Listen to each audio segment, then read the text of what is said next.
বিসমিল্লাহির রহমানির রহিম। আজকে আমরা কথা বলবো যে আসলে মানে জমিতে আমরা ঘিরে দিতে কেন বলি, আসলে সেই বিষয়ে থাকবে কথা।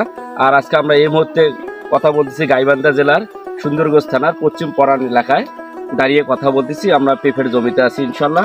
দেখেন, আমরা দেখানোর চেষ্টা করছি যে পেঁপের শিকড় মানে শিয়াল কেন খায় সে বিষয়ে থাকবে আজকের আলোচনা।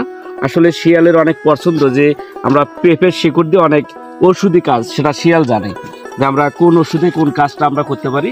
শিয়াল এটা ভালো জানা আছে, এই কারণে পেঁপের গাছ শিয়ালের অনেক পছন্দ।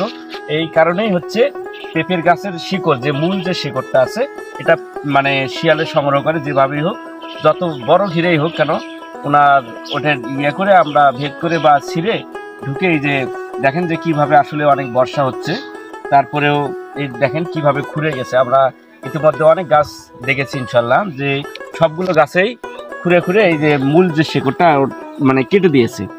আসলেই এভাবে কাটলে অনেক সমস্যা দেখা যাচ্ছে, যে গাছের পাতা কুকড়ে যাচ্ছে, যে আগাগুলোর সমস্যা হয়ে যাচ্ছে। আমরা অবশ্যই এই বিষয়ে লক্ষ্য রাখবো আর মাটি দিয়ে ঢেকে দেবো, কেননা ঘন বৃষ্টি হচ্ছে, গাছের শিকড়গুলো নষ্ট হয়ে যাবে।